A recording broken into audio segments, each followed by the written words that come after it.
Friends, when I last had the privilege of heading this composite department over 15 years ago, at a similar national convention at this very same venue in 2010, in the presence of then Prime Minister Dr. Manmohan Singh and the then Congress President Srimati Sonia Gandhi, whose presence I sorely miss today, I had said that the only sentiment I have is one of being overwhelmed.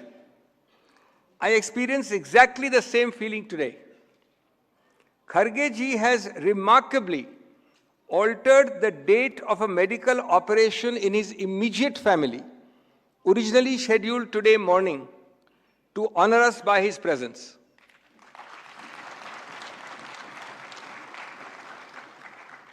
His commitment to Congress causes is truly phenomenal. Rahul ji agreed immediately on my one call to block his morning amidst his frenetic schedule. We have 42 top Congress functionaries speaking today, all readily participating at my request. That includes all our sitting CMs, each one of them, and a host of the senior-most leadership across all senior designations who will embellish our day-long proceedings today. Over 2,200 lawyers are here across the length and breadth of India. The only geographical areas not represented are Andaman, Nicobar, Dadar Nagar Haveli, Lakshadweep and Sikkim. As I speak, there are 1,650 lawyers in this hall and in hall 5 and 6 of this building, Vigyan Bhavan, where we have live screening. That is 1650. We have at least 200 more crowding the aisles of both all the three halls. And I regret to say, but I'm very happy to note that there are about 600 or 500 odd outside who are either going to be accommodated later or who are being directed to live streaming at AICC headquarters or Akbar Road and to our new auditorium at Indira Bhavan. Both are open for them. माननीय कांग्रेस अध्यक्ष राहुल जी, वकील समुदाय एवं मानवाधिकार और पारदर्शिता के सिपाही हर समाज का प्रबुद्ध और जागरूक वर्ग होता है. विश्व में ये समूह फोर्स मल्टीप्लायर होता है. इस वर्ग के हर एक व्यक्ति में शक्ति है कि न्यूनतम 1000 लोगों को प्रभावित करे. ये सिर्फ संयोग नहीं है कि 1885 में कांग्रेस के पहले अध्यक्ष और पहले अधिवेशन की अध्यक्षता की थी वोमेश चंद्र बनर्जी ने, जो एक सफल वकील थे. हमारी पूंजी, हमारी जीएनपी गांधी, नेहरू, पटेल का सबका कानून से बहुत निकट संबंध रहा है. हमारे स्वतंत्रता संग्राम की हर कड़ी जुड़ी है इन तबकों से.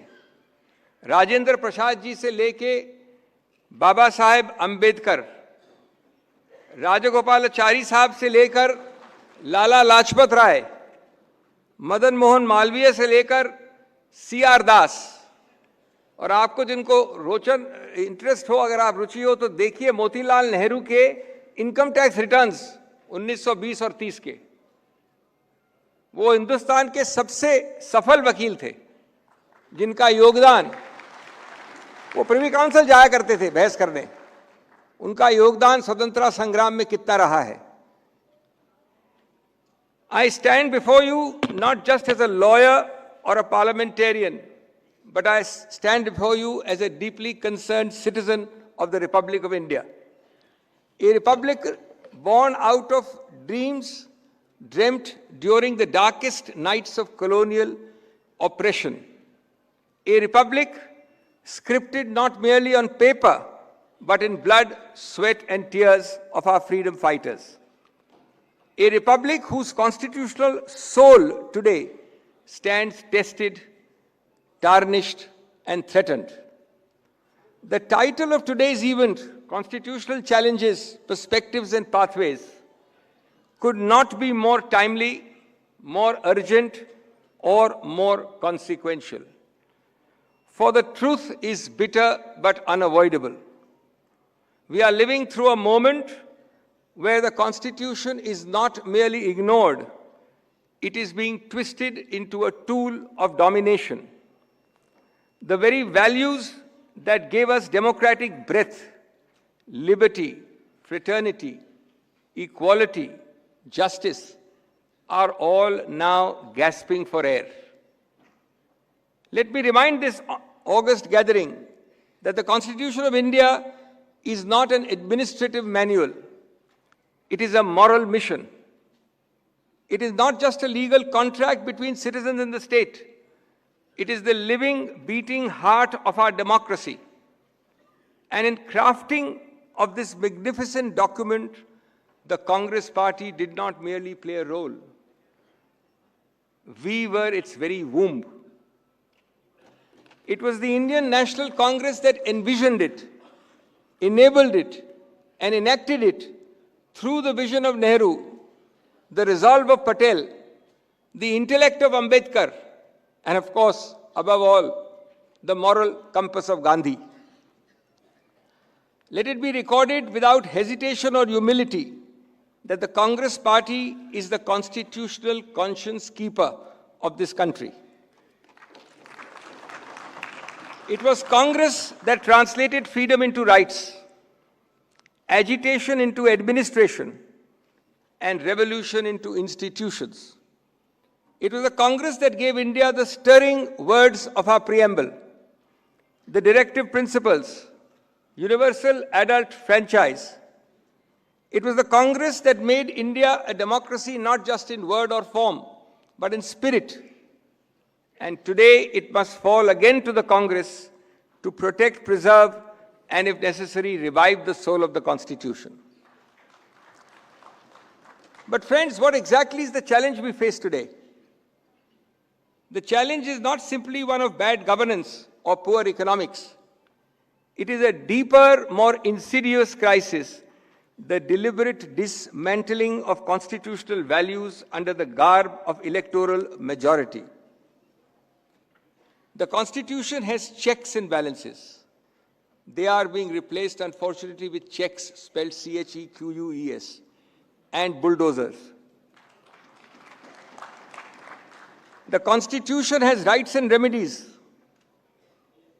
The ruling dispensation offers us raids and rhetoric. The Constitution speaks of liberty. They weaponize loyalty. This is not governance. This is the gaslighting of the Republic. जब लोकतंत्र को सिर्फ वोट तक सीमित कर दिया जाए और संविधान को सिर्फ एक प्रतीक बना दिया जाए, तब समझ लीजिए कि खतरा कागजों से निकलकर नियतों में घुस गया है. Consider this alarming landscape. Governors today act like glorified agents of the ruling party, not constitutional umpires. Speakers suspend opposition en masse but remain mute when ruling party members breach decorum. Investigative agencies are now enforcers of vendetta. The judiciary, with a few honorable exceptions, far too often whispers when it should roar. The balance of power has tilted into an abyss, and constitutional silences are being exploited with constitutional impunity. We must reflect, how did we reach here? And more importantly, how do we reclaim our republic? First, we must stop pretending that this is business as usual. What we are witnessing is not a mere aberration. It is a design, a calculated, organized design. This is not a temporary deviation. It is an ideological project. The project is simple: to convert democracy into dominance, pluralism into polarity, and the Constitution into a convenience. The ruling regime has perfected the art of constitutional mimicry, where they use the language of the Constitution to undermine its very essence. They hold elections but erode institutions. They appoint judges but question judicial independence. They sing Vande Mataram but jail young voices. They lay claim to Ambedkar but bulldoze the very rights he stood for. They quote Ambedkar at dawn and crush his dream by dusk. This is not nationalism. It is narrative warfare. देश से प्रेम का मतलब ये नहीं कि सरकार से सवाल न हो. देशभक्ति का मतलब ये नहीं कि हक की आवाज दबा दी जाए. और संविधान का मतलब ये नहीं कि वो सिर्फ सरकारी किताब बन जाए. As a constitutional lawyer, I can tell you this: a democracy dies only when tanks roll out. Not only when tanks roll out, I'm sorry. It dies when institutions cave in. When constitutional functionaries become partisan puppets. When media becomes a megaphone, not a mirror. When courts begin to delay what they dare not deny. When dissent is sedition, protest is provocation, and every question is anti-national. You know then that the Republic is on a ventilator. We must also address this farce of federalism, and we have a session today on federalism in the afternoon. The center today treats states not as partners in progress, but as colonies of compliance. Schemes are launched without consultation. Funds are withheld with political bias. Elected governments are overthrown through money, muscle, and manipulation.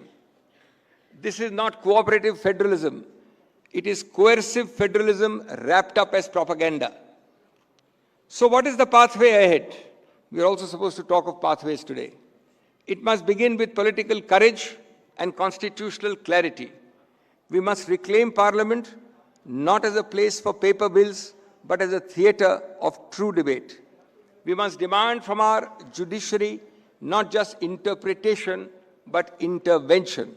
We must protect the media not by controlling it, but by freeing it from fear and favor. And above all, we must connect the Constitution to the common man. The Constitution cannot remain the concern of lawyers and academics alone.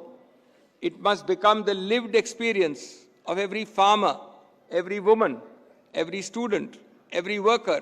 And this is what Rahul Gandhi has talked about time and again. Rights are not meant to be read.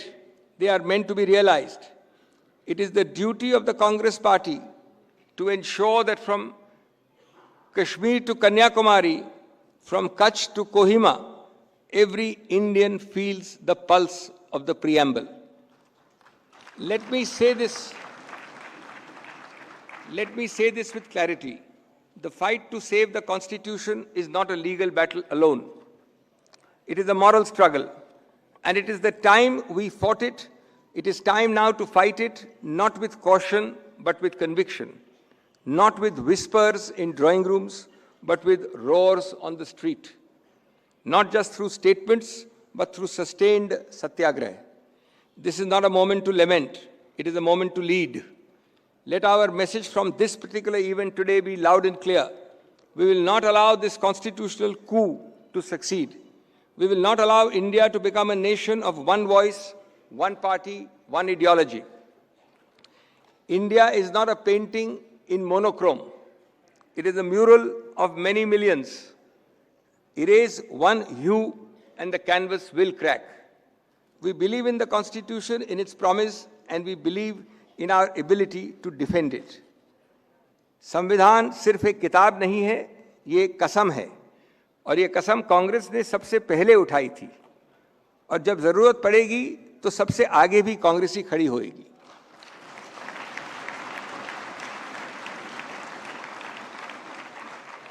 So let us rise not as opposition, but as the original vision. Let us speak not just to win debates, but to win back the nation. Let us act not for political returns, but for constitutional redemption. Let it be said in the annals of history, when the Constitution wept, it was the Congress that wiped its tears. When democracy bled, It was the Congress that bandaged its wounds. And when the Republic trembled, it was the Congress that stood firm like a rock. Jai Hind, Jai Samvidhan, Jai Congress.